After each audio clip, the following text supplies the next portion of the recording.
man,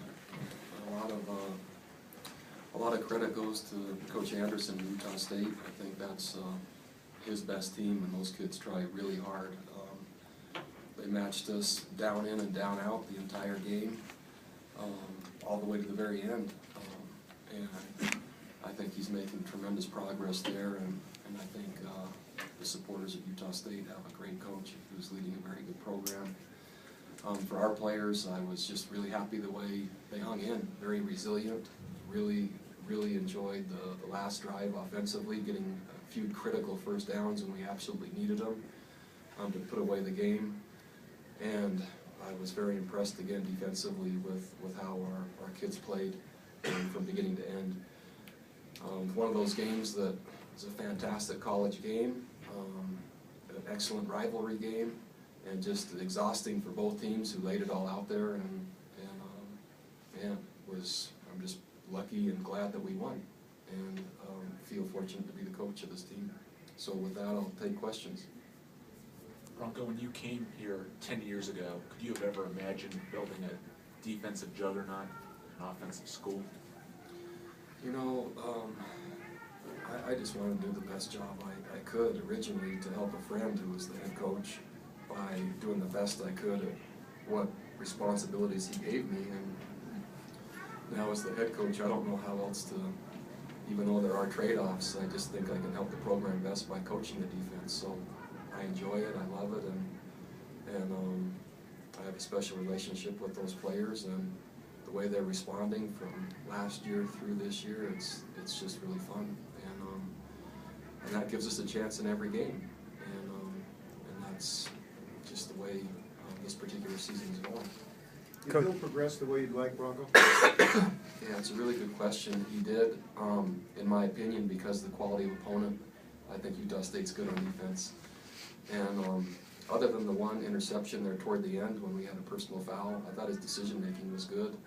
I thought he threw the ball well, and I thought he managed the game well. So, yeah, a lot different style of game than a week ago. So you go from a 47-0 game where you could argue not much pressure and to a game where every single snap is mattering. And I think that I could gauge that most just by the end of the game. And so I don't really judge it by points. I judge it more just by what I saw from him in a whole different setting. And so I was encouraged. Are you comfortable with his 19 carries? No, it's too many. And we've learned that lesson. Man, we've learned it with Riley before. And right now, the number of snaps Taysom's had to just continually be and have our passing game execute over and over again, that's not caught up to the running part. And so trying to get enough reps to have him throw it when we need 4 or 5 yards isn't as likely as him running it. And so eventually that'll balance out, is our hope, as it has kind of done with Riley. But this is just the beginning of Taysom's career, so I think it's a little bit out of balance, yes. Coach, you called this a rivalry game. Could you gauge the importance of this rivalry to your team and to your players? Well, we thought, regardless of rivalry or not, it's an in-state opponent, and it was a really good opponent. They're difficult to prepare for, offensively and defensively. They're really well coached. If you look at their assistants, they have a nice staff. And so besides just really working hard to win another football game, they've earned the right to have it called a rivalry by how they're playing and competing. And so that's what it is. Coach, you said before you prefer a running game with a feature back.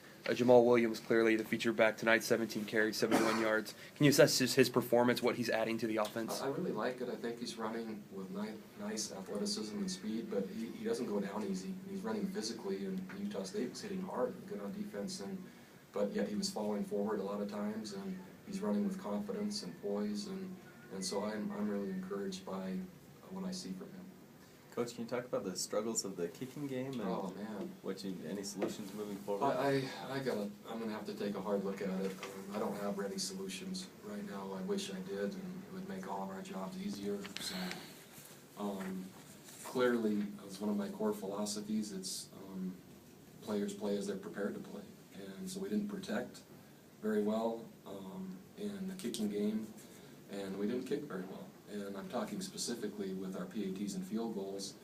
up to this point in the season, Riley's done an awesome job punting the football, so I'm just chalking this one up to, maybe it was just an off night, but, so I'm not nearly as, well, I'm not concerned at all about that.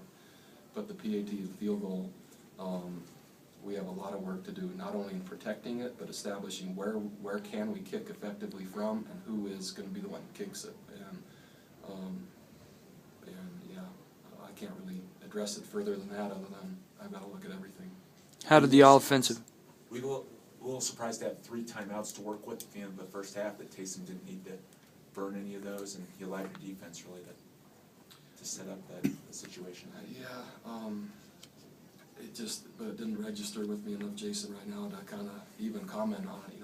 My thoughts are elsewhere, so whatever I said probably right now wouldn't be so accurate. I'm only remembering bits and pieces already, so sorry. How did the offensive line do as a unit? Did they progress, or did I they? think they progressed, but our penalties are, man, it just makes it so difficult to maintain consistency, and so a couple of the holdings, etc. But in between those, I saw some progress. Can you talk about the play of the secondary? It seemed like Keaton had a lot of time to throw, a lot of times he couldn't find anybody open.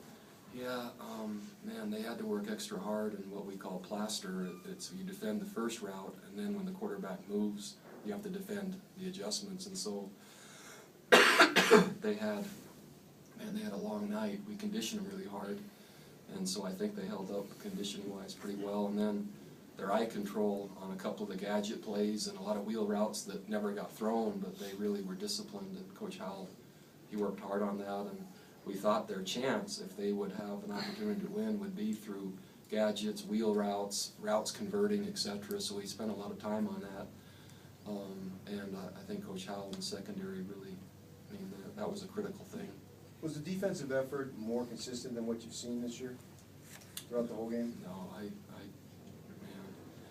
think they've been good for quite a while, and what's fun though is they want to go out and play, and they kind of welcome whatever circumstance it is, maybe more than I do. I think they might be more resilient than me, and that's kind of a good thing. I think coaches would like to help their players become better than they are, and I think that's what they're doing.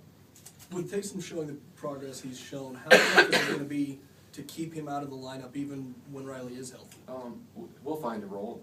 Certainly it's not just going to go to Riley taking every snap. If you remember, even when Riley was a starter, we had packages for Taysom coming in, and so we'll just look hard at now how the two complement each other. How close was it that if Riley was even going to play tonight? It was very close. We gave him an evaluation, gave him most of the snaps actually on Tuesday, and we didn't think we could perform an evaluation without seeing him actually perform, and he's close. And he could have played tonight, but I didn't think he was all the way ready or healthy. And I didn't want to risk, even against a good opponent, the impact how that would have on every other game he played. So, yeah, it was close, and ultimately I had to make that call. How disheartening was the eye situation? Oh, it's just, I wouldn't say disheartening, but more just tragic. He's fought so hard for so long, and rather than this coming out of nowhere, this is something that's been going for a long, long time, and it's finally just reached the point where the pain is so severe, and we got myself and the doctors and met with them, and it's just not in his best interest to go anymore. And so we've had a special brace on him, one that no one else on our team wears, that limits mobility, and he just literally can't go through practice anymore without it. And so the culmination of this week, even though we hold him out and try to get his reps limited, I can't watch him suffer anymore, and the doctors can't either, no matter how bad he wants to play. And so we've just ridden it as far as we could, and I know the timing of the announcement, we've been pushing it as far as we could, and it just finally can't go anymore. Coach, could you talk about these low-scoring games? Do you like these low-scoring games? Do you plan it like that? Man, I never know how they're going to go, and they take their toll on me as a head coach, that's for sure. But it's the team seems to respond really well, and I don't know what else to say about that. I'd rather win easy, but that doesn't happen very much. Can you talk about the progression of Ziggy Ansah and stepping into Ethan's spot and having the type of games he's had? Ziggy's a remarkable story, and for this season to go by without acknowledging 3 years ago he didn't know how to put on his gear, to now being literally the talk on the West Coast of almost every NFL team and scout that comes through. It's, you can make a movie at some point, and it's amazing, and I'm lucky to help him. Okay. I think that's all. Thanks.